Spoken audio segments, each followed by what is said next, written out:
Philippines suffered a 6.8 magnitude earthquake that shook the entire city.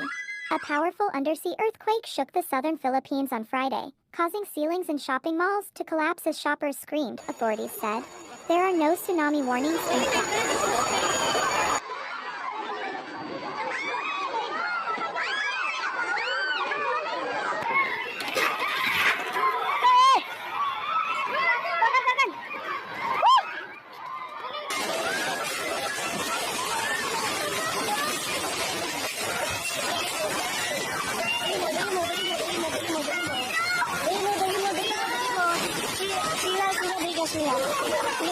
The Office of Civil Defense said it was investigating reports of a death.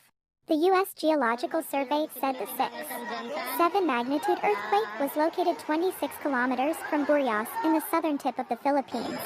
It is centered at a depth of 78 kilometers, 48 miles.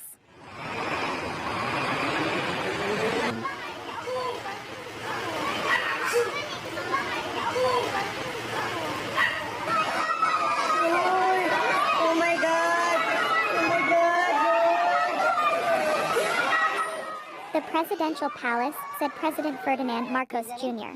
instructed government agencies to ensure the safety and welfare of those affected by the earthquake.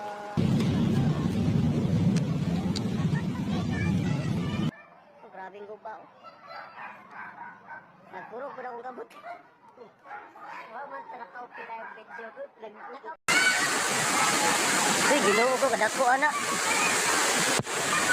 Kado kayo. Grabe. Mga delikado sa tools. Grabe. Uy, ginoo ko, kadako anak. Uy. Duka ano eh. Bukid di ba? Sa bukid. Gusto kayong ulan sa bukid. Oh. Gani. Ding, delikado na kayo mga flash-flood sa pulson. Palit na kayo ba? Gani. Klaro kayo. Gani. Okay. Sige, huwag tayo ulit. Gani. Patay ka tayo. Patay. Nanay, mga bato sabay anak. Wala law. Wala anak. Gago kayo. Uy, ayaw mong sa duol na. Kaya masibuhan na aliyo.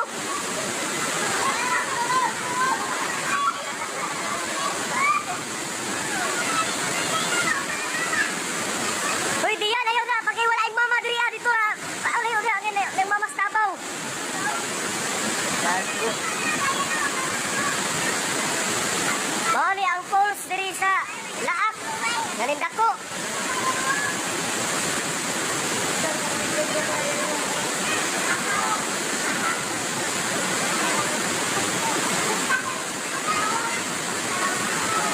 Bukan eh.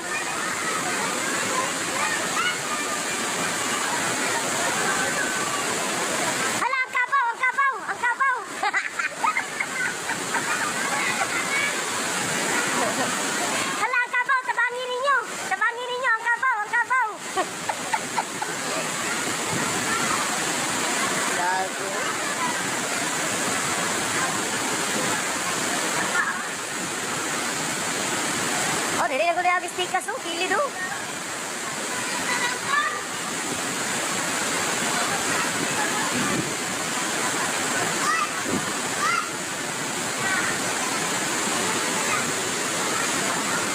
Okay.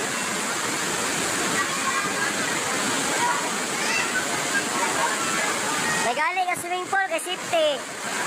Tayo ra sa kuan.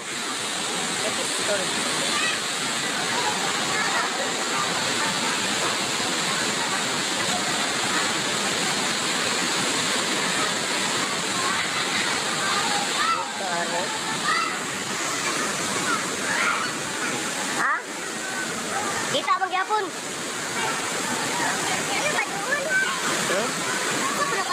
Wala na scan man. Sabi mo fisik. Tatuwi ba tatuwi? Oh, wala na. Post ko lang.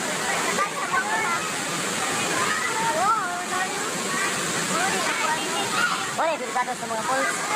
Karon, dapat nakidyo ka pols. Hindi ulan-ulan. Kataginit pa, kataginit.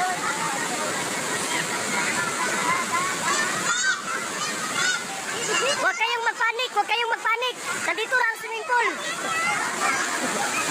Huwag magpanik. This is organic. Gani. Daga man ako ni.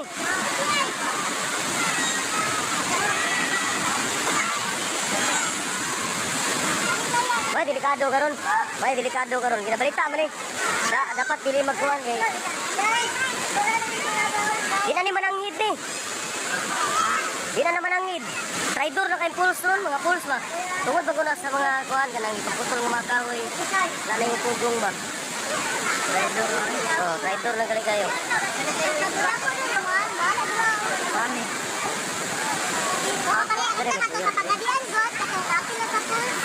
Dako nga yung magitukuan mo rin ba? Itong bago lang ibalita ba nga? Napila swimming pool ba? Ito nabungkag ko. Puraginani po pa. Walang dili mahala. Di manunay na lang siya. Layo-layo mo gamay. Murad.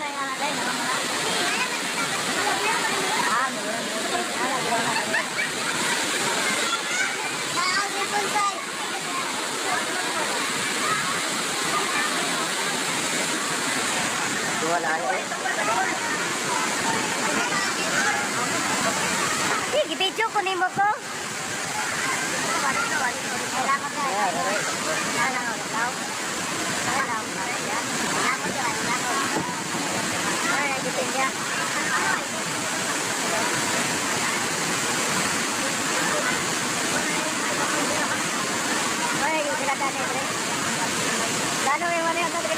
Hilabukong. Wala ko dili ko uban ba kay kita na mo mga inanay mga video. Rider na kay pulse ron. Daga na kay nangamatay mga inanay.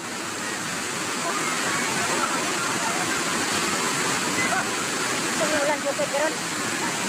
Sogoy.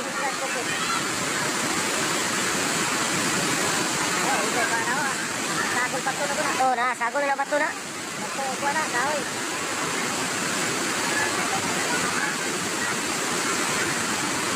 Masuk din ba? Oh,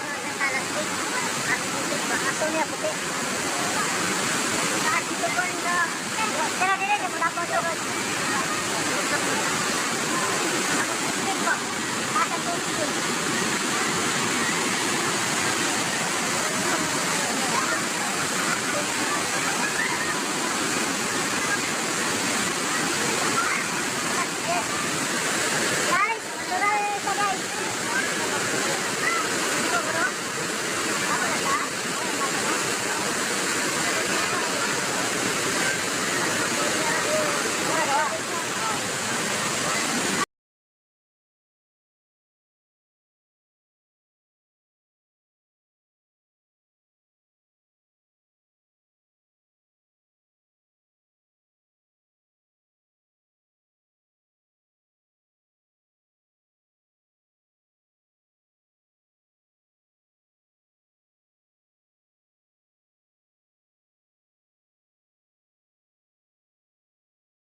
The area of Davao Occidental, Philippines. A magnitude 7.2 earthquake struck off the coast, its impact reverberating strongly in General Santos City. This seismic event was the result of a shallow-depth strike-slip rupture along the Philippine fault system, leaving a mark of its intensity. As the ground continued to tremble, several aftershocks followed, the largest registering at magnitude 6.2.